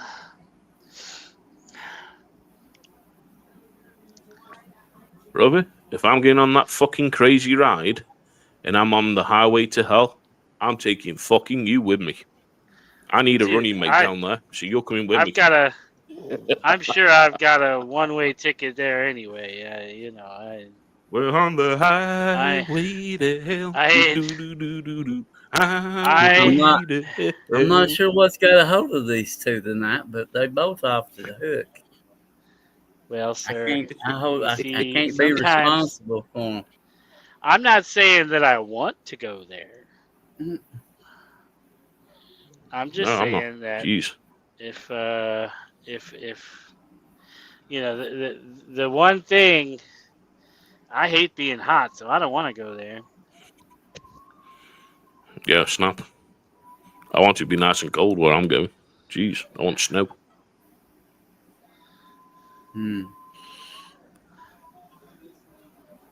I'm just going back. And I don't want to come back. I don't want to come back. I don't want to be reincarnated and come back as a cow. Jeez, if I was coming back, if I'm coming back, I want to either come back as a tiger or as a bull. And the reason I won't come back as a bull is so I can fuck all the cows all day long. Oh my God. And people wonder why I say he's going straight to hell. I think that if I were to come back, I think I would like to come back as a tree. Well, the thing is, even if I came back as a tiger, right? The amount of snakes that I've seen in my life and dealt with, Jesus Christ, I could eat all of them if I came back as a tiger. Of course, can't eat them venomous ones, but hey, I tell you one thing, they'll give a challenge to a python. The tiger would. Really? I've seen some of these nature programs, and geez, when they've been in the tree and the leopards have been in them and different things, they'll give them a go. They'll try and attack them. And I always remember the crazy one of a crocodile and an anaconda. And Jesus Christ, this crocodile didn't stand a chance. This anaconda got it and bang. It swallowed the frigga whole. It was crazy. And I love nature programs and seeing stuff like that. I do. But, something, of course, we've got one show remaining, bros. One show. How do you feel? How do you feel as we're coming up to that end of the year? And as of course, like I said, we are live next week on the 6th. Actually, no, sorry, we've got two shows. Sorry, as I say, we're live on the 9th and we're live on the 16th. So join us on the 16th because we have got a special guest. But yeah, we've got two shows. But how are you feeling? Of course, let me put it this way then. How are you feeling about coming up to the last two shows of this month and the end of the year? And what are you feeling about that? I'm feeling like I am ready to see this year in the rearview mirror. Yep. I know this year, and of course we're not going to go into it, but I know, of course, brother, you've been in it with some crazy fucking shit this year, and I'm hoping and I'm praying and all the rest is next year is a great year for you. Great year for Candice and the family. And the same with Grump. Grump's, geez, you've been through a battle of a fucking year, my brother. As we've spoken about on the podcast with that air ambulance coming pick you up and different things and stuff. And geez, you've been slapped with a shit stick this year. And same, of course, with Emily. Emily being dealt with a shit stick. And what a year. What a year it's been for us personally, family-wise and stuff. But you know something? We've been there for one another. Been there for one another and supported one another. And that's the thing. You know something? I'm looking forward to next year. I'm looking forward to what we're bringing on the Cigar Loons with the guests. Because after all, Matthew's already got a guest book for next year. Oh, fucking ready. Yeah, that's what you said. You forgot, motherfucker? I mean, maybe. I'm bringing soap to the next one. Aw, come Sorry, on, Grump. We're reaching the Richter scale tonight on the old day. Hey, I've been off my meds for the past couple of weeks. I'll tell you one thing. I saw it. This is my biggest thing, right? And I want to get your opinion on this. So me and Emily were sitting last night and we were watching this show. And it's about the NHS, basically. And they've got a waiting list. And on this waiting list, it's for critical emergency surgery. Okay. So there's this guy, and he's a drug user. And he kept saying, oh, the only reason I use drugs is because the NHS haven't found the problem with my stomach. Because of the NHS, this is the reason why I do drugs and all the rest. And what he did, he was injecting in the neck, and he broke 3 needles in his neck. So he got the 3 needles in his neck. That ain't good. So, of course, they had to go in and take him out. So it is to take the 2 out. They're like, we can't find the 3rd. We don't know if he's touching an artery. He's going to have to come back in. He turned around and goes, I ain't going back in. I've had this operation now 5 times of having these needles taken out the neck, and they're still not sorting my stomach out. I'm going to pay private. Then he's sitting outside, still on camera, and he's ringing up his drug dealer to get his next fix. I was like, fuck him for surgery, and damn him for frigging saying what he's just said about the NHS. When they've just done all that surgery on him, and he's a drug user, no wonder he's losing weight and he's got stomach issues. It's because of the drugs. Depends on the drug, I guess, but yeah. You could tell he was on heroin. You could tell he was an heroin user because of the way he was and everything. It's crazy when you've got people that need this surgery and then we're wasting it on someone that's going to go out again, inject into his neck, break a needle off, and he's got to go in and have it done again. And that'd be the 6th time, 7th time. It's just a drain on resources to me over here. And DA's here. So, hey up, DA. He's just put, how's it going, guys? So, What's yeah, up, it is. And he says he's enjoying a Bentley White. Oh, nice. Fancy. Bentley are making some great cigars at the moment. They're making some great cigars at the moment, Bentley are. I've heard. Mm-hmm. You never know. Might be a future guest. Bentley might. You never know. Maybe. You don't know what we're up to. But you know something. Something. The 16th. You definitely need to be on the 16th. So. Yes, you do. The Cigar Loons are going to be releasing some news. So we've got some big news coming out on the 16th. And also, our guest has got some excellent news about what's happening next year for them. And a new cigar that they're bringing out. So, the guys have got it. It's sitting in their humidors. So, Grumpy's got them, and Matthew's got them. Of course, the guest couldn't get them here. I'm just going to say that. Yeah, you talk a lot. DA says, I will be there. And, of course, you've got to be here. You've got to be here because I'm excited about what we're doing. Let me put it that way. I'm excited about what we're doing. And me too. I think if anything this year, what I've got to say is to come out of it. it's been a fantastic year. I know, of course, people have seen and people have been hearing, of course. You saw Jesse, of course, leave. And Jesse, of course, is on to his pastures and what he's doing with Tobacco G-Sticks and what he's doing with Honeybee.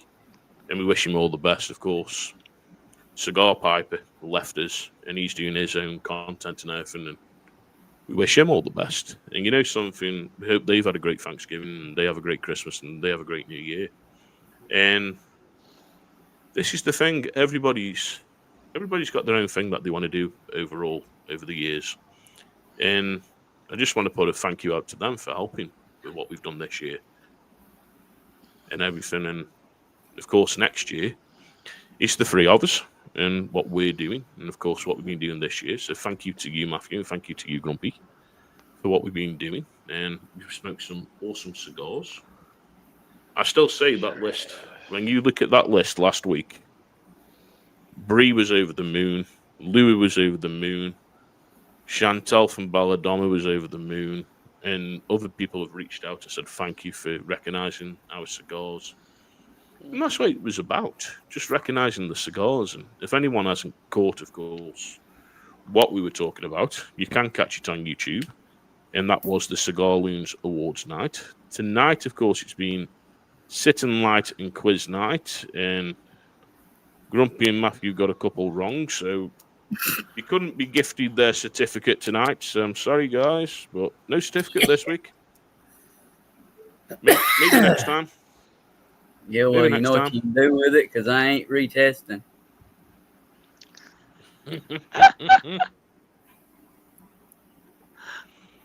Brother, I think what I should have done is told you the questions. You can take that certificate and you can fold it up right real nice, like a little triangle football we used to play with in school. Turn it sideways. Triangle football. Is that like a rugby ball? No. You don't know. You don't know. We know. You don't know. It's a paper one of those football if you game know, we you used know to thing. play. Yeah. We used to play it in school. Yeah. You would fold the notebook paper into a triangle, and then you would flick it, and it would try to get it so it's hung just off the edge of the table, and that would be your point. And then you would have to kick a field goal. That's okay. It was football, baby. We were cheap kids. Yeah. We made do with what we had. I used to just run around with a stick and a hoop. Stick and a hoop. I used to love stick and a hoop. DEA's played. He knows. The thing is, paper football's fine. The thing is, do you guys in the States even know what Kirby is? Do you know what Kirby is? Like the little pink guy? No. So Kirby over here in the UK, what we used to play as kids, you get your ball, so football.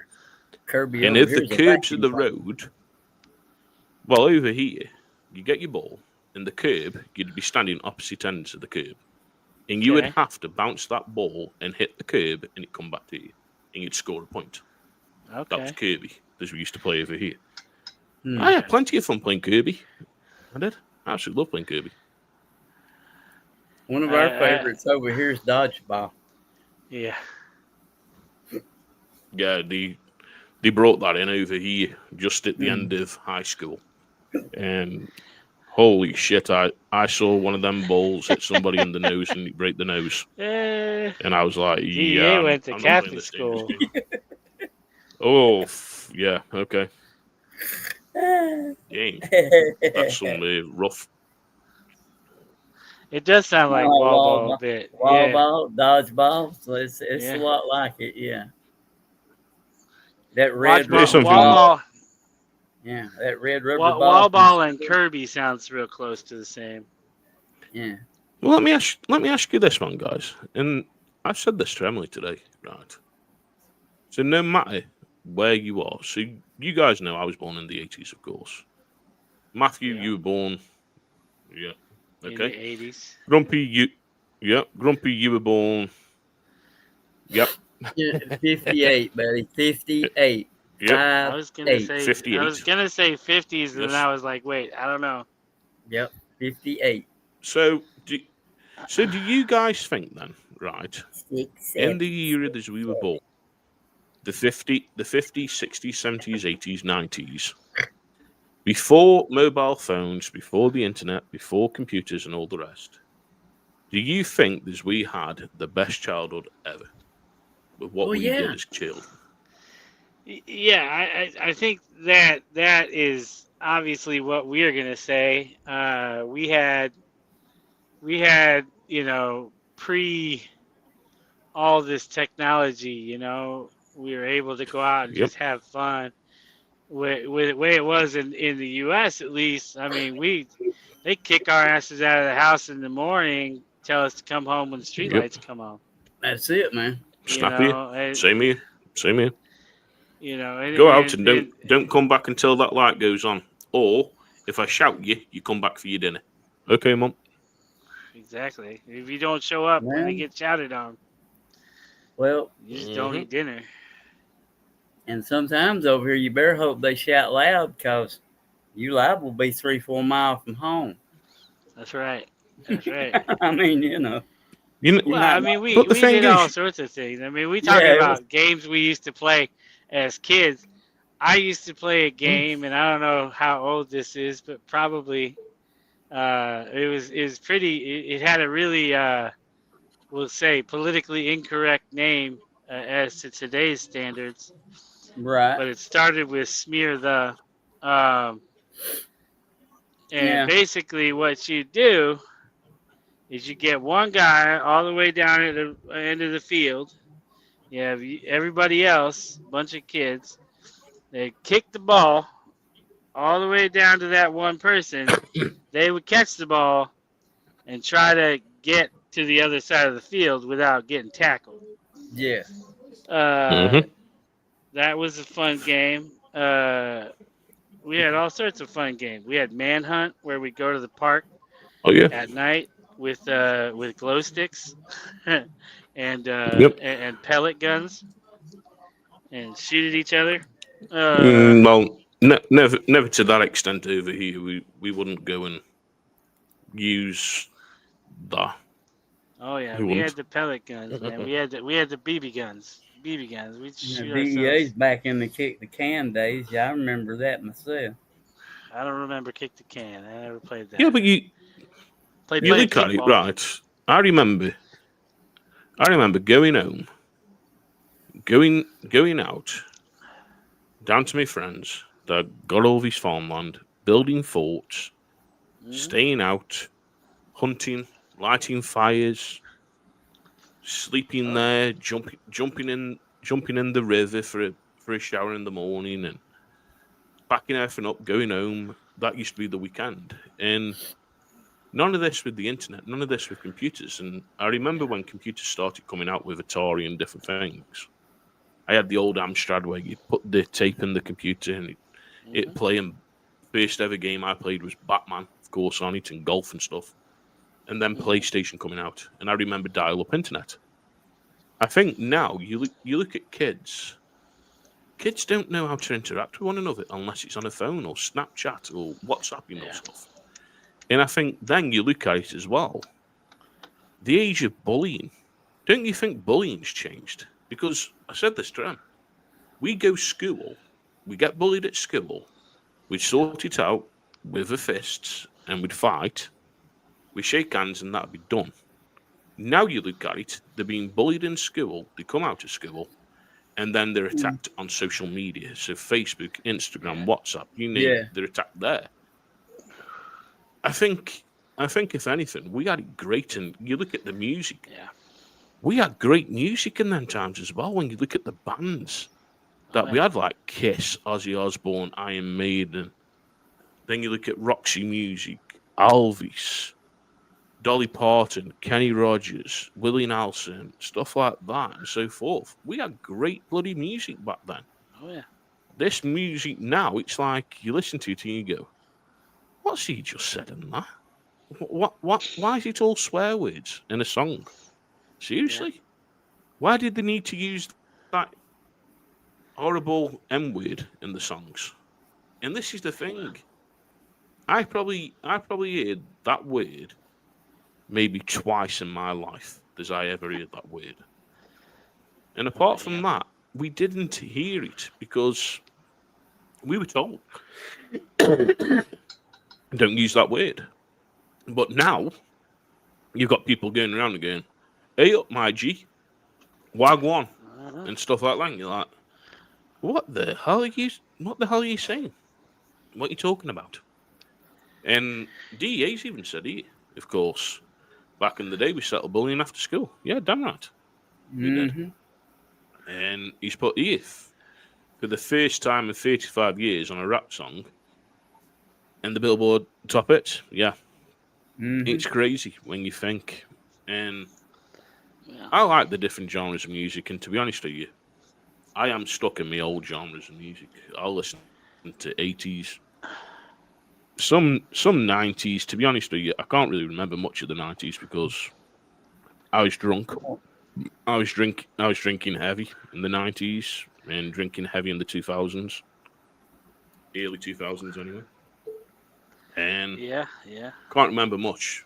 I can't. But the 80s, gee, some of the music that we had, and it's like now going back and buying vinyl and finding some of the original pressings from 1987, 86, the year I was born, 88 when I was 2, and so forth, and listening to that.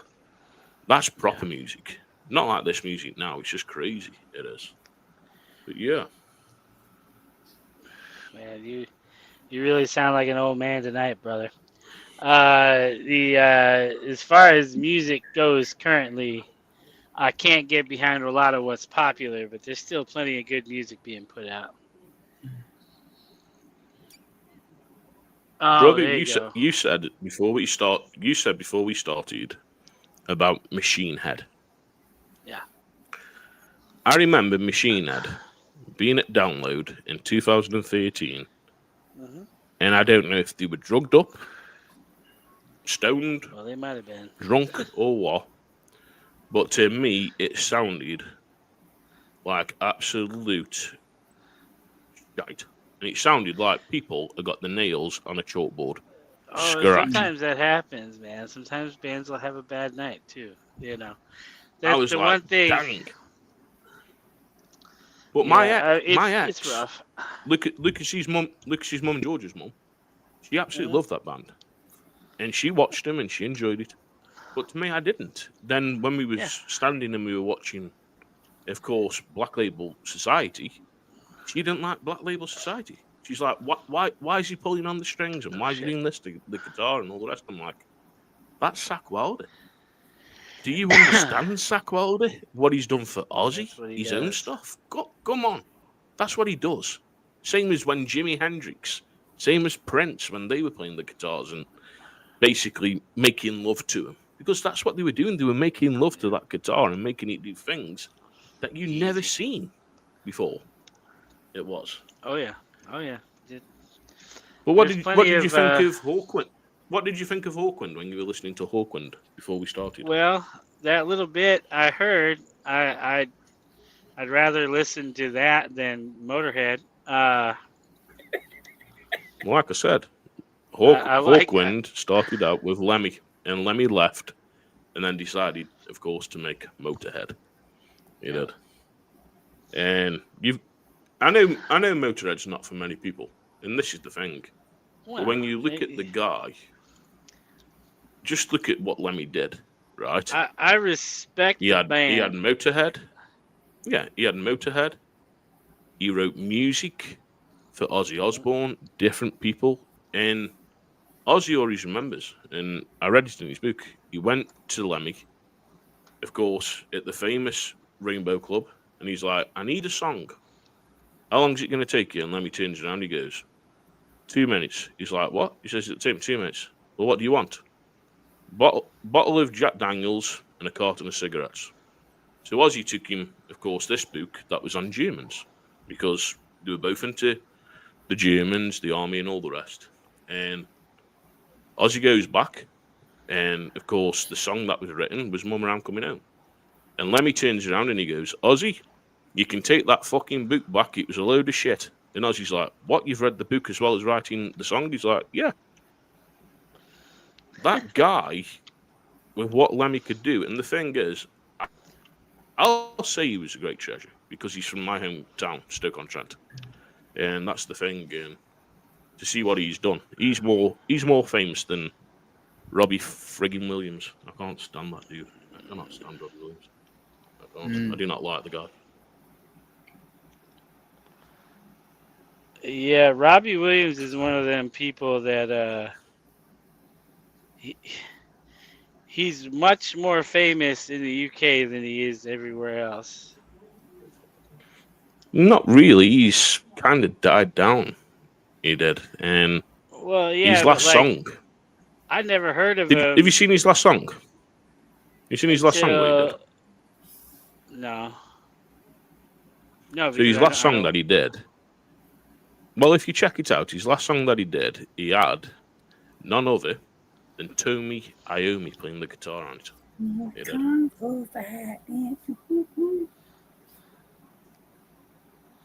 Yeah, I don't even know. Kung Fu Fighting. It is. Everybody was before my time, but of course I know the song. I know the song. And they were fast as lightning. What was your favourite cartoon growing up? Come on, guys. What was your favourite cartoon growing up? What was your favourite cartoon that you used to watch? I watched a lot of really old cartoons growing up. So I was a Looney Tunes dude. There you go. Oh, yeah.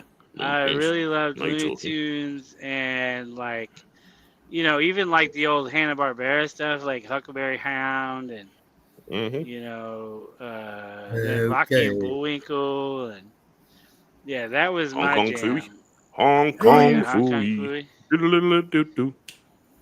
Yep. You know something? Mine was Ghostbusters, Ninja Turtles, He-Man.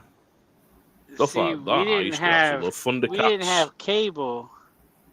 We didn't have cable growing up, so I never got to see those. So I didn't really grow up with them. And like, so like He-Man, all my friends were into He-Man, but I never watched it. And then like, and I wasn't allowed to watch G.I. Joe because they had guns.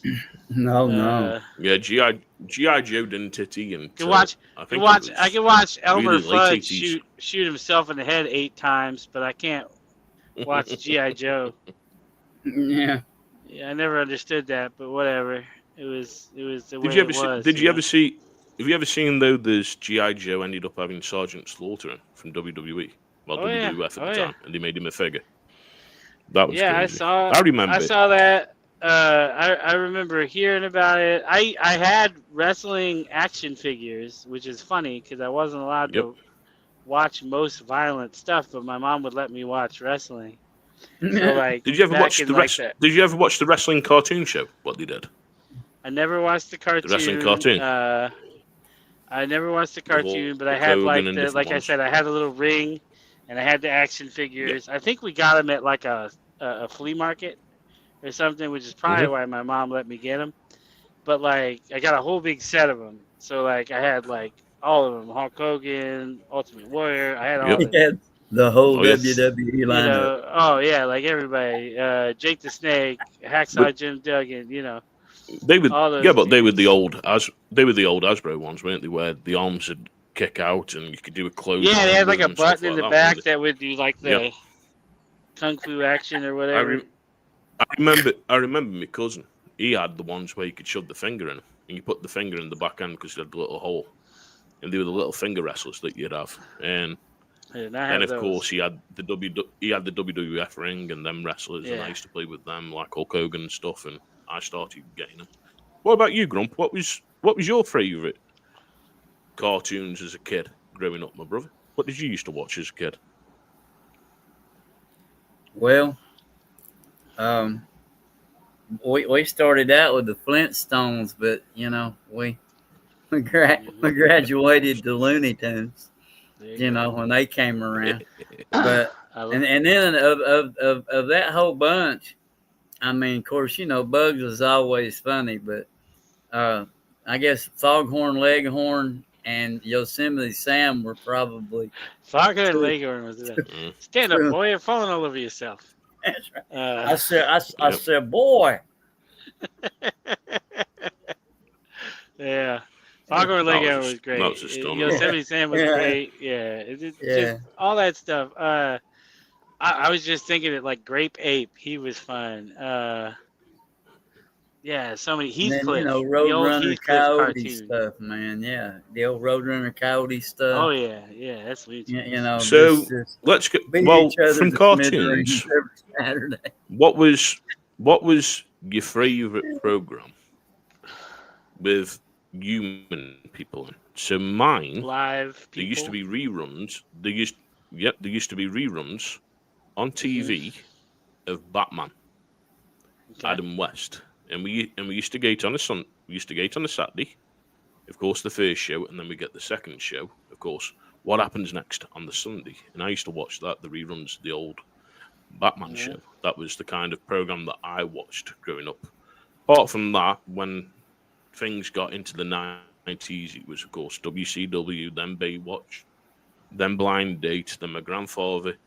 We'd go get a VHS tape, and it'd be like, if it's got sex in it, you're not watching it. But anything else you can watch. So I ended up watching Terminator, Predator, stuff like that when I was growing up with my grandfather. It was. If there was a sex scene, my nan'd be like, you're not watching that. I'm like, well, what's happening? What's happening? You're not watching it. Right.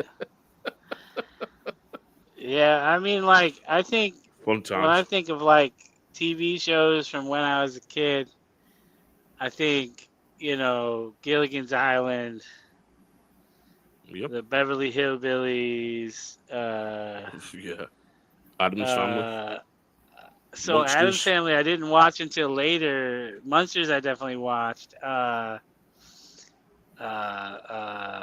was the other one I used to watch all the time? Oh, Bonanza. We didn't have Bonanza over here. Yeah. Everybody, because I was kind of a thick kid. So everybody used to call me Hoss. You're a husky. Yeah, I wasn't, and it's funny, I look back and I'm like, God damn it, I wasn't even fat. People are mean. I became fat, but I wasn't back then. But it's funny. You look there when you've just said. Yeah, but you've just said there you got called Big Hoss and Husky and all the rest. You think Bray Wyatt had the name Husky, and to be honest with you, why did they give that his first ever name in wrestling? And it just brought up that memory. To be honest, here's a tie-in to old wrestling. My brother started calling me what is his name? He turned into Typhoon eventually. King Kong Bundy. Tugboat. He used to call me Tugboat. It's because I was fat. Do you know whose uncle that is? Do you know whose uncle that is? Yeah, I can't remember off the top of my head, but they just inducted him into the Hall of Fame. Yeah. Yeah, it's Cody Rhodes and Dusty Rhodes' uncle. Yeah, and then so they used to call me that, and then that was my wrestling tie-in nickname.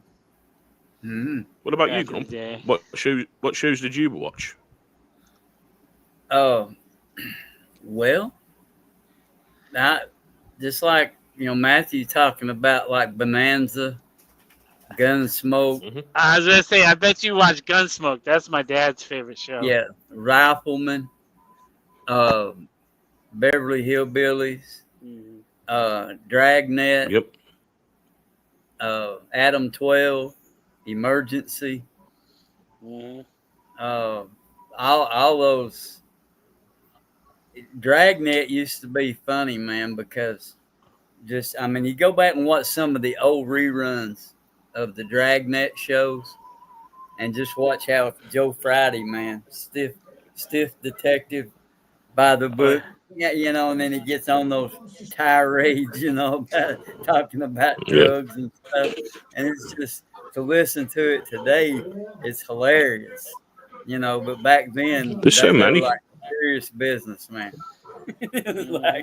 Something, we used to have reruns over here of Sunday, Monday, Happy Days. Then, of course, the Monkeys used to be over here. And my mum was a Big Monkeys fan. Hey, yeah, she was a Big Monkeys fan. People say we're monkeys. My father, from what I know of my dad, basically, he used to watch the Monkeys, but he was very against the music. He was Beach Boys non-stop. He was big, massive Beach Boys fan. Absolutely love Beach Boys. And I got one of the books. Well, I did have until I moved and lost it, which was signed, basically. Signed Beach Boys book. And it's just crazy. You look at it. We grew up in some good times with what we watched on TV. And now you look at it and you go, geez, you think that's funny? It's just crazy now what's out. And same with films. You got to think, we had some great films when we were growing up, and I don't like these reruns. There's only one film that I'm looking forward to, and that's the new Avatar, Ash and Fire, because I like the other two Avatars. So I'm looking forward to watching that. But I look at The Running Man with Arnie. I've watched the new one. It was okay. The RoboCop one, nah, give me the original RoboCop any day. Yeah. And you just see it now. I think a lot of it's about making money. You look at Batman. How many times Batman's come out? Jeez, come on.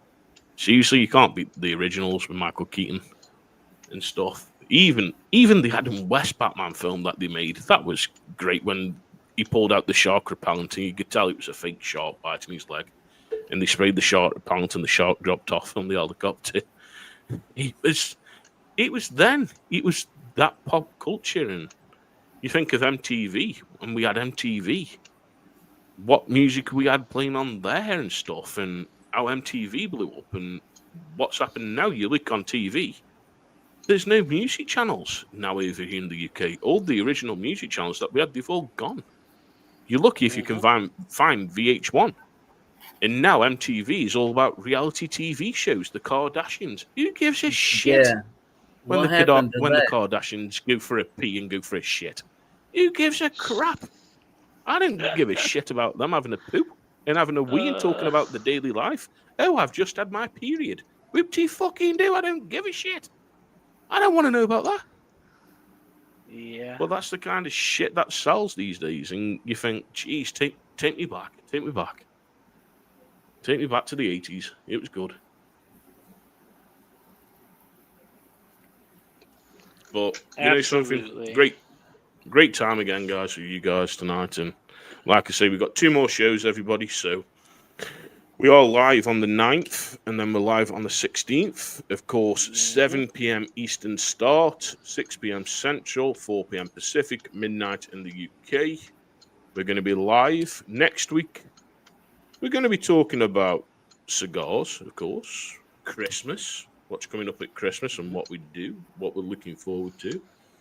Have a look at Cigar Aficionado's list, because I believe Cigar Aficionado start releasing their list as of next week with what they put on their cigar list. So we'll be diving into that a little bit. And then, like we said, on the 16th, we've got a special guest. And, yeah, can't wait. Another 2 great shows coming up. But from me, as always, stay smoky, everybody, and thank you for joining. Matthew? Don't start none, won't be none. Catch y'all next week. Well, y'all waiting on me? You're the last one. And just another one before Grumpy does. Go and check Grumpy out on rumble.com for Grumpy's Coffee Talk Show. He's just brought out a new episode, and you know something? It's a very interesting one to go and watch. So if you go onto rumble.com, put in Grumpy_Coffee_Talk Show. He's got his first 2 shows on there, episode 1 and episode 2. Every day he's got a new short coming out, so go over to rumble.com, go and touch my grumpy brother, and go and watch his show, and go and support him, go and like it, go and subscribe, please. We really appreciate it. Grump, finish the show off, my bro. And we're looking at another one coming out for Friday, fresh release for Friday, looking at it. Okay. But like I always tell you Greg, I'm going to have to start charging you. Well, I'm going to start charging you, tell you. No, You keep making me work. Jeez, you're making me work. Volunteered, I got proof. Somebody call this man a wambulance. There you go, call him a wambulance. But no, man, I enjoy the. If I want to moan, I'm on my period. Yeah, well, you know, my mangina's eating. Then you got bigger problems than we can handle. Right. That's all I can say. But no, I love hanging out with you guys, man, and I look forward to these next two to wind up the year and put another year behind us. But we do have big things coming for 2026, so you know. Pass this around to your friends. Tell them you know crazy guys that enjoy cigars and like talking about, you know, cigar-related things. Yes, point them in our direction. What you keep pointing down about? I think he's saying you're crazy. I don't know. I am crazy. I don't understand his sign language. It translates different from British to English. I don't know. I don't know what he's saying. Finish your thing, Grump. Come on. Anyway, Ooh. I love all you guys. My father loves you too.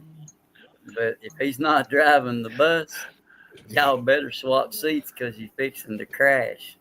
Catch me later. Bye. And like I say, thanks for watching. We are live again next week, of course, 7 p.m. Central. It's 7 p.m. Eastern, 6 p.m. Central, 4 p.m. Pacific, and of course, midnight. Start time is always 7 p.m. YouTube, Instagram, rumble.com. And as Grumpy's just said, we'll see you next week. In a world of smoking stories where the good times flow, there's a podcast rolling, putting on a show.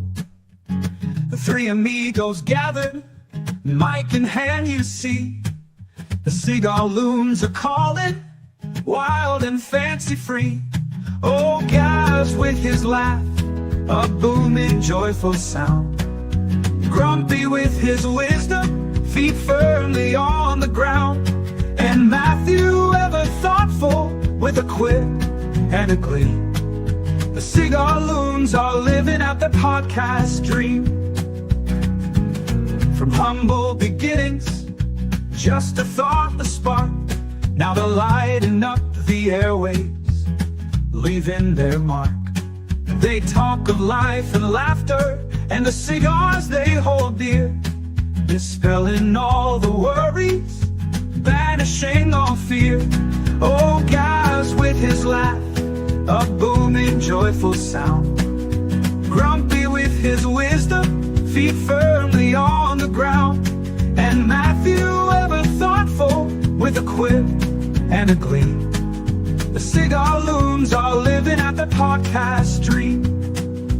Through debates and discussions, they always find a way to make you feel at home at the close of every day.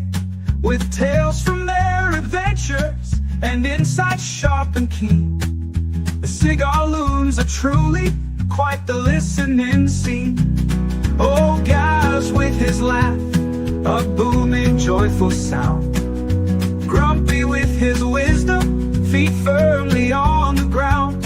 And Matthew, ever thoughtful, with a quip and a glee.